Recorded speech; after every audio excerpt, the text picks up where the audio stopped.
नमस्कार, मी ऋषी देसाई. सुवर्ण कोकण सामर्थ्य महाराष्ट्राच्या विशेष कार्यक्रमात आपलं स्वागत आहे. कार्यक्रमाच्या निमित्तानं आपण शेती आणि शेतीपूरक उद्योगातील श्रीमंती याबद्दल नेहमीच भरभरून बोलत असतो. खरं तर याच सगळ्या व्यवसायातून किंवा याच सगळ्या कार्यक्रमातून अनेक नवनवीन शिलेदार घडत असतात आणि नवीन शिलेदार स्वतःचा शेती उद्योग सुरू करतात आणि शेती उद्योग सुरू झाल्यानंतर आपल्या श्रीमंतीची गाथा दुसऱ्यांपर्यंत पोहोचून त्यातून नवे शिलेदार घडवण्यासाठी या व्यासपीठाच्या मार्फत आपल्या समोर येत असतात. आपल्या आज सोबत आहेत सुवर्ण कोकणचे शिलेदार महेश संसारे. स्वागत आपलं. नमस्कार. खरं तर महत्त्वाचा प्रश्न निर्माण होतो की महेश संसारे नाव या सगळ्या चळवळीशी जोडलं कसं गेलं? तुमचा आणि सुवर्ण कोकणचा प्रवास कसा सुरू झाला, सविस्तर. सुरुवातीला आपल्या सिंधुदुर्ग जिल्ह्यामध्ये सुवर्ण कोकणची जी पहिली कार्यशाळा झाली त्यावेळेस माझा सुरुवात सुवर्ण कोकणच्या संपर्कातलं. त्या कार्यशाळेमध्ये मी जेव्हा परत सरांना ऐकलं आणि मी भारावून गेलो आणि त्या दरम्यान आपलं गोपालनाचा व्यवसाय आमचा सुरू होता. बरं. सुवर्ण कोकणच्या माध्यमातूनच सुवर्ण कोकणचे शिलेदार सतीश जागुष्टे यांच्या सहकार्यातून हा आमचा गोपालनाचा व्यवसाय सुरू होता. बरं, आता मला सांगा, तुमचा गोपालनाचा व्यवसाय अगोदर सुरू होता असं तुम्ही म्हणताय, त्यानंतर कार्यशाळा ऐकली. त्या कार्यशाळेत गोपालनासंदर्भात असं काय भारावून जाणारं ऐकलं की आपण याच्यात खूप जास्त पैसा मिळवू शकतो? म्हणजे पारंपरिक पद्धतीचं गोपालन कसं असतं आणि नव्या पद्धतीचं गोपालन काय आहे आणि त्यातनं मिळणारी श्रीमंती खरंच आहे का, ते मार्केट किंवा ते अर्थशास्त्र अगोदर माहित होतं का? नाही, त्याच्यावर माहिती नव्हतं. खरं देशी गाईचं महत्वच माहिती नव्हतं. अच्छा. देशी गाईपासून आपला समाज हा अल्प होत चाललाय, देशी गाई संपत चालले. ज्यावेळेला सुवर्ण कोकणचा हा कार्यक्रम झाला आणि सुवर्ण कोकणमध्ये ऐकलं गेलं त्याच्यानंतरच खरं देशी गाईचं महत्व मला समजून आलं.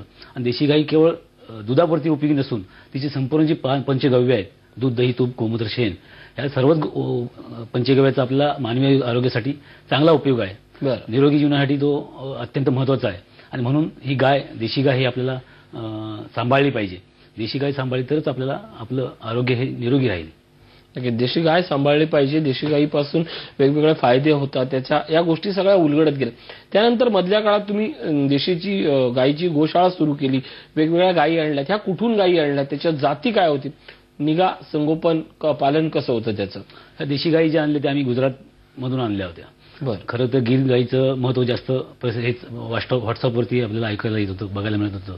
त्यामुळे गिर गाईंचा आम्ही स्वीकार केला. गिर गाई आणलेत. गिर आणि कॉन्क्रीट दोन प्रकारच्या गायी आमच्या गोशाळेमध्ये आहेत. अच्छा, दोन प्रकार. आणि त्या अगोदर कार्यशाळेच्या अगोदर ज्या पाळत होत्या त्या गायी कुठल्या? त्यावरून नव्हतं, आमचा व्यवसायच नव्हता. खरं गायीकडे आपण लक्ष दिलं नव्हतं. नक्कीच. आणि आता मला सांगा की ज्या पद्धतीने तुम्ही गिर म्हटलं किंवा दुसरे का, हा, तर या जातीचा ज्यावेळी विचार करतो तेव्हा आपल्या लक्षात हे येतं की यामध्ये खूप साऱ्या गोष्टी आहेत ज्या आपल्याला ठाऊक नाहीयेत. त्याच्या दुधाची किंमत वेगळी असणं असेल किंवा अगदी म्हणायचं झालं तर त्याची स्वतःची विकत घेण्याची जी गिर गायीची प्राइस आहे ती सामान्य गायींपेक्षा वेगळी असते. असं काय वेगळेपण असतं गिर गायीमध्ये? गिर गायीचं विशेषतः बघितलं तर त्याची मुळात गिर गाय ही मोठी आहे. तिचं दुधाची क्षमता मोठी आहे. तिची आपण जे पंचगव्यासाठी आम्ही जो उपयोग करतोय केवळ दुधासाठी आम्ही गायी सांभाळली नसून त्याची गोमूत्र, गोमय याचा औषधी निर्मितीसाठी उपयोग करायचा असल्याचं जे गव्य आहे ते मोठ्या प्रमाणात आहे यामध्ये. दुधासाठी तर गिर गाई मोठ्या प्रसिद्धच आहेत. जवळजवळ 10 ते 15 लिटर दूध त्या एका वेळेला देतात आणि त्यामुळे दुधाचं उत्पादन हे चांगलं आहे. आणि देशी गाईच्या दुधाला वेगळा भाव आहे.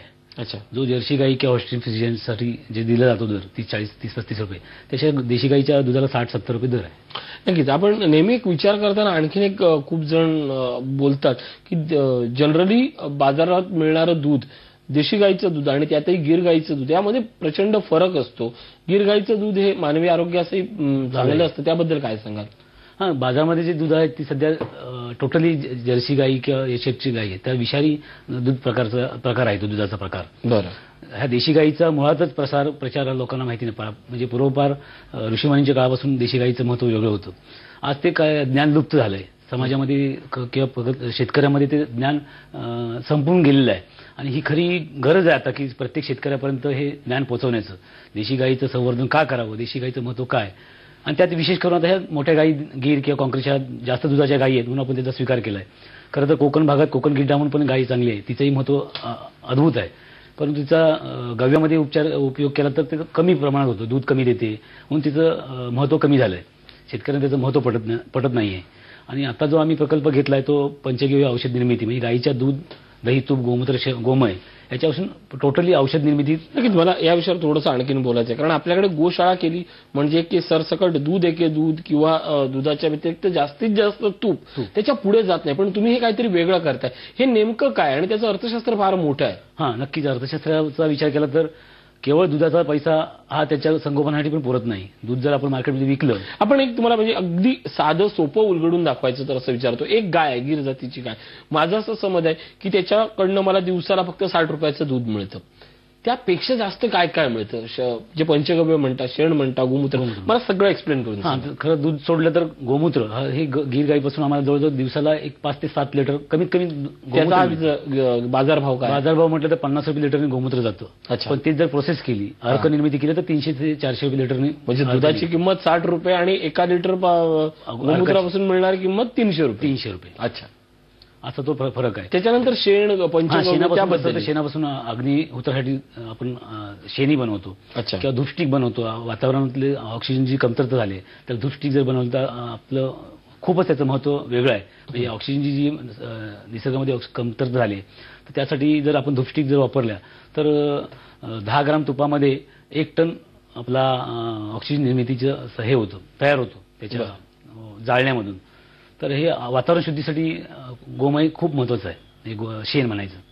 नक्कीच. आणि मला सांगा की या पद्धतीचं म्हणजे मी हे जाणून बुजून विचारण्यामागचं कारण एवढंच होतं की नेहमीच फक्त दूध आणि गाय एवढाच विचार केला जातो, पण त्याचा शास्त्रशुद्ध जर आपण अभ्यास केला तर त्याच गोष्टीतनं मिळणारा पैसा हा बेफाट असतो हे आपल्याला समजतं. म्हणजे सुवर्ण कोकणच्या पहिल्या कार्यशाळेत तुम्ही गायची श्रीमंती समजली, हळूहळू गोशाळा सुरू केली, त्यानंतर तुम्ही सांगलीला गेलात, तिथं असं काय वेगळं शिकला होतं? तिथे ह्या सगळं गायीच्या पंचगव्याची औषध निर्मितीत जो उपयोग होतो प्रत्येक गोष्टीचा, जवळजवळ आज 50 ते 55 प्रकारची प्रोडक्ट या गव्यापासून मिळतात.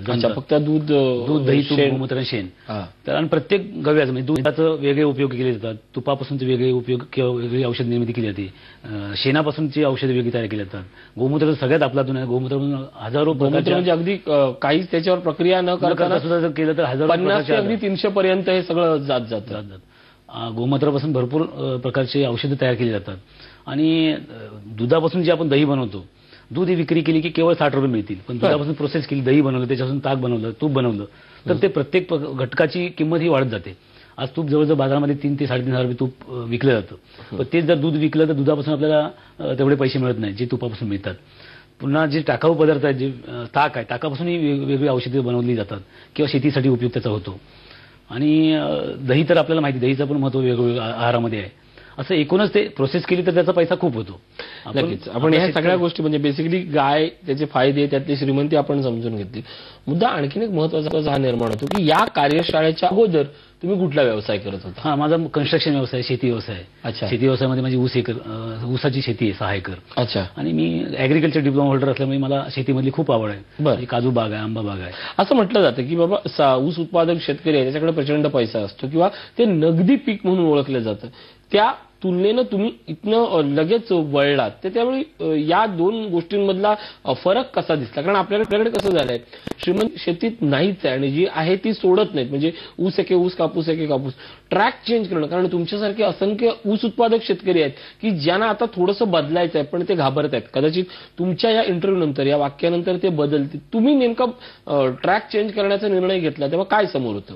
ट्रॅक चेंज करण्यामागचा उद्देशच हा होता की याच्यामध्ये करोड म्हणजे आमचा सुरुवातीला सतीश जागुजी जे आपले मुख्य शिलेदार आहेत त्यांच्या कल्पनेतून जे पद्धतीने फार्मिंग, हे गो फार्मिंग करायचं होतं. तर त्यासाठी आम्ही जेव्हा एकत्र बसलो त्यावेळेला ते ह्या ज्या गायींच्या उत्पादनातून जे करोड रुपयाची उत्पन्न निर्मिती होऊ शकते, म्हणजे एक गाय दिवसाला किमान 2000 रुपयाचं उत्पन्न देऊ शकते, हा विश्वास न बसणारी गोष्ट मी ऐकली होती. की जेव्हा मी कन्स्ट्रक्शन व्यवसाय माझा आहे, छोटा मोठा कन्स्ट्रक्शन व्यवसाय आहे, मी शेतीही करतोय, परंतु त्याच्यामध्ये आपल्याला पुरेसा पैसा असा मिळत नव्हता. टर्नओव्हर होतो परंतु पैसा आपण एक श्रीमंत होऊ ह्या दृष्टीने पैसा मिळत नव्हता. परंतु हे जे त्यांच्या पहिल्या मिटिंगमध्ये मी ऐकलं की एक गाय किमान दिवसाला 2000 रुपयाचं उत्पन्न देते, जर 15-20 किंवा गायी जर सांभाळल्या तर 50-60 हजार रुपयाचं उत्पन्न दिवसाला होऊ शकतं. असं जेव्हा गणित कळलं त्यावेळेला मी त्याच्यामध्ये आपसूक असं ओढला गेलो. आणि म्हणून मी सांगलीला जाऊन ट्रेनिंग केलं, सांगलीला जाऊन प्रत्यक्ष खात्री केली, प्रत्यक्ष तिथे बघितलं काय प्रोडक्ट बनलेत, काय त्याचा औषधी खरोखर उपयोग आहे का, समाजामध्ये त्याचा उपयोग होतोय का, हे सगळी जेव्हा खात्री केली त्यानंतर मी ते ट्रेनिंग जॉईन केलं. हे सगळं केल्यानंतर तुम्हाला असं जाणवलं की आपण पैसा मिळवतो पण लोकांना त्या पैशाच्या बदल्यात आपण खूप काही चांगलं देऊ शकतो. तर म्हणजे अगदी प्रॉडक्ट पंचगव्य असतील किंवा हे जे प्रॉडक्ट आहे त्याची बाजारभावानं किंमत ही दुसऱ्या प्रॉडक्ट एवढीच आहे, पण सगळ्यात जास्त लोकांचं आयुष्य सुधारतं आणि तुम्ही उद्योजक घडवणारे बनलात, त्याबद्दल काय सांगाल? हा, ह्याच्यामध्ये मला एक नक्की समज होते की मी जेव्हा माझं करिअर हे राजकीय करिअर 20 वर्षाचं आहे, त्यामुळे राजकीय करिअरमधून मी आता डायव्हर्ट झालो ह्या गोष्टीमध्ये.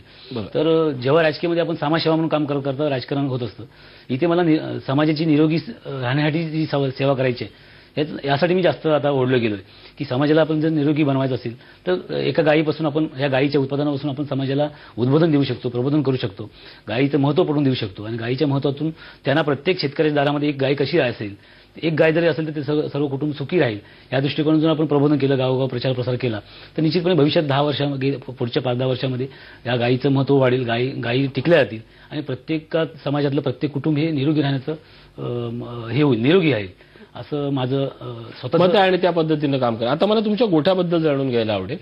गोठ्यात साधारण गायी कुठल्या कुठल्या प्रकारच्या आहेत आणि किती आहेत? आता सध्या गोठ्यात आमच्या 15 गायी मोठ्या आहेत. अरे वा, एका वर्षात आलेल्या? हा, एका वर्षात. एक दोन म्हणजे कार्यशाळेनंतर तुम्ही हा सगळा डोलार उभा केला? नाही, 2 टप्प्यात आपण गायी आणल्या, एकदा 10 आणल्या, एकदा 5 घेतल्या, असं 15 गायी आहेत आणि लहान मोठी वासरं असे मिळून 40 गोवंश सध्या आहे. आमचं संपूर्ण टार्गेट आहे की 100 गायी सांभाळायच्या. आता मला सांगा, या 15 ज्या गायीमध्ये तुम्ही इन्व्हेस्ट केली त्या इन्व्हेस्टमेंट साधारण किती लाखापर्यंत गेली? साधारण आतापर्यंत गोठा, आजूबाजू कंपाऊंड, त्याच्यासाठी भाजी म्हणजे त्याचा चारा आणि येतोय त्या विषयावर मला फक्त गायींमधली इन्व्हेस्टमेंट गायीमध्ये साधारण 50-55 हजारच्या दरम्यान. 50-55च्या या क्षणापर्यंत त्या 50-55चे गेल्या 2 वर्षातले रिटर्न्सचा विचार केला तर समाधानी आहात? नाही, सुरुवात आहे, त्याला 1-2-3 वर्ष जावी लागतील. जे आता आम्ही उत्पादन म्हणतोय, ज्याच्यामध्ये लाखोची श्रीमंती आहे म्हणतो, ती समाजापर्यंत पोहोचलीच नाही. समाजाने त्याचा स्वीकार केला नाही की त्याला अजून विश्वास अर्थ पटली नाही, बसले नाही विश्वास की ह्या गोष्टीपासून आपण. मला असं नाही का वाटत की काही गोष्टी असतात ज्या आपल्या आयुष्यासाठी अत्यंत महत्वाच्या असतात, ज्या गोष्टी आपल्या संस्कृतीनं दिल्यात त्या पोचवायला आपला समाज आता कमी पडतोय, पण त्या तुलनेनं परदेशी कुठले तरी खाद्यपदार्थ, अगदी पिझ्झा किंवा या सगळ्या गोष्टी त्या लवकर पोचतात, पण तूप असतील, पंचगव्य असतील, गोमूत्र अर्क असतील, या गोष्टी पोचत नाहीत. पुन्हा एकदा आपण सगळ्यांनी मिळून त्या प्रबोधन करणं, त्यांना त्याची चटक लावण्याची आज गरज निर्माण झाली आहे. नक्कीच ते पोचवायलाच पाहिजे. कारण हे जे आता जे मार्केटमध्ये जे ब्रँडेड कंपन्यांच्या वतीनं जे काय प्रॉडक्ट जातंय, जे खरं सगळं विषमुक्त नाही, ते विषयुक्त आहे. खरं जे मार्केटमध्ये ज्या गोष्टी मिळत आहेत, ज्या आहारामध्ये घेतलोय आपण, त्या सगळ्या विषयुक्त आहेत. विषापासूनच आपला सगळा आहार चाललेला आहे. सकाळी उठल्यापासून आपण रात्री झोपेपर्यंत जे काय सकाळी आपण घेतो, आहारात घेतो म्हणा, किंवा त्याची म्हणजे तोंड म्हणजे ब्रश करण्यापासून जी सुरुवात होते की रात्री झोपेपर्यंत ज्या गोष्टी आहारामध्ये आहेत त्या सगळ्या केमिकल युक्त आहेत. आणि हे जर जायचं असेल आणि त्यामुळे गेली 20 वर्षात तुम्ही विचार करा, 20 ते 30 वर्ष 40 वर्षात जर विचार केलात तर संपूर्ण हे लोकांचं जीवनमान हे रोगी बनलेच चालले, रोगमुक्त नाही, रोग होत चाललेत. प्रत्येक घरामध्ये प्रत्येक पेशंट म्हणजे प्रत्येक व्यक्ती ही पेशंट बनलेली आहे आणि ह्याचं कारण हे मूळ रासायनिक आहार आहे. आणि हे आपण जे मार्केटमधलं दूध घेतो, जे पदार्थ खातो त्याच्यामुळे सगळं हे होत चाललंय. आणि हे कुठेतरी बदलण्यासाठी आपली देशी गायच गरजेची आहे, कारण त्याशिवाय आपल्याला नैसर्गिक शेती करता येणार नाही. कारण मी मागासून तुम्हाला आपल्याला सांगतो ती फक्त पंचगव्य औषधी किंवा आरोग्याच्या दृष्टिकोनातून गायीचं महत्त्व सांगितलं, किंवा आर्थिक दृष्टिकोनातून मी गायीचं महत्त्व सांगितलं. शेतीच्या दृष्टिकोनातून जे गायीचं महत्त्व आहे हेही अद्भुत आहे.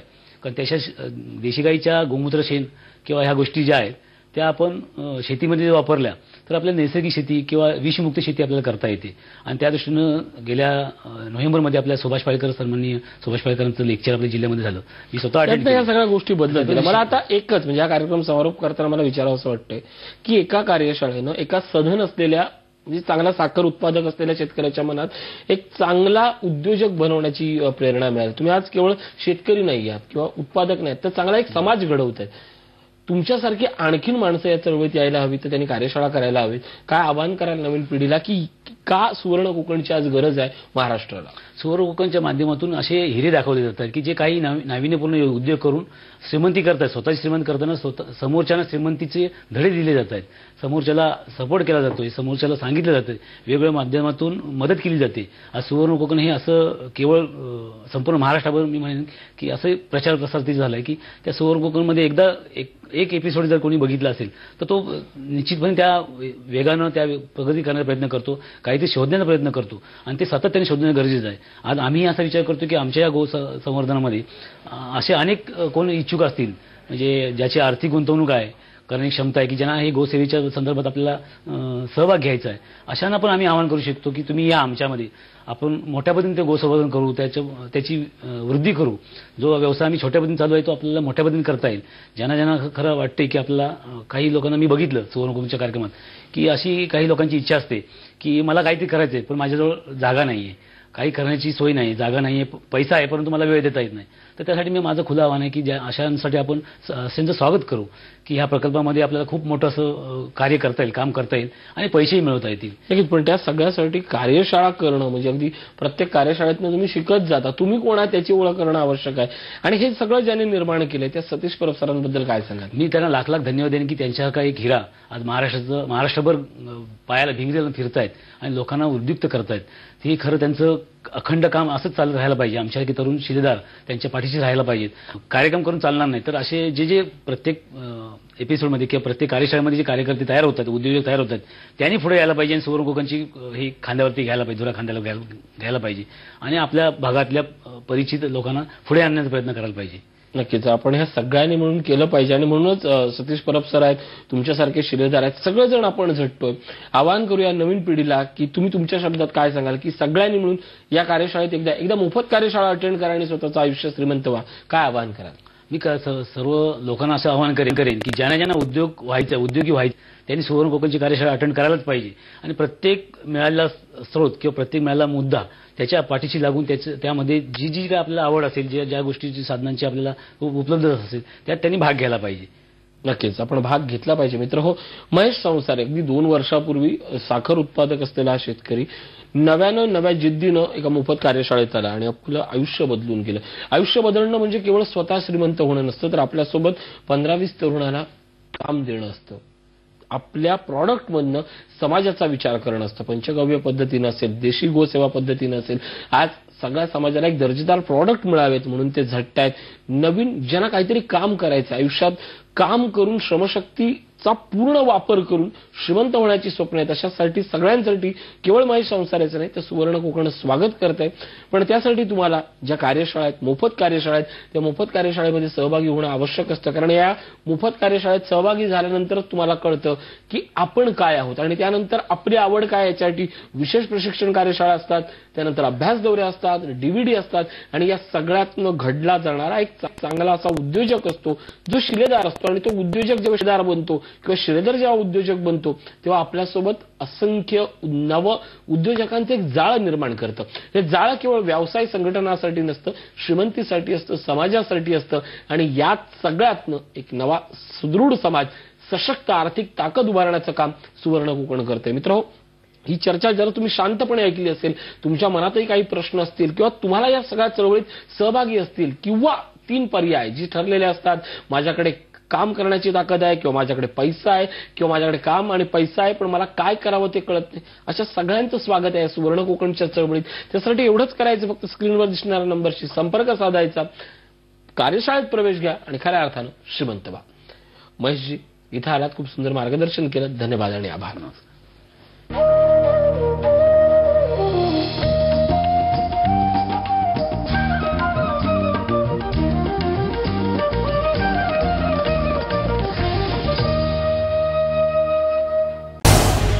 झी 24 तास रहा एक पाऊल पुढे.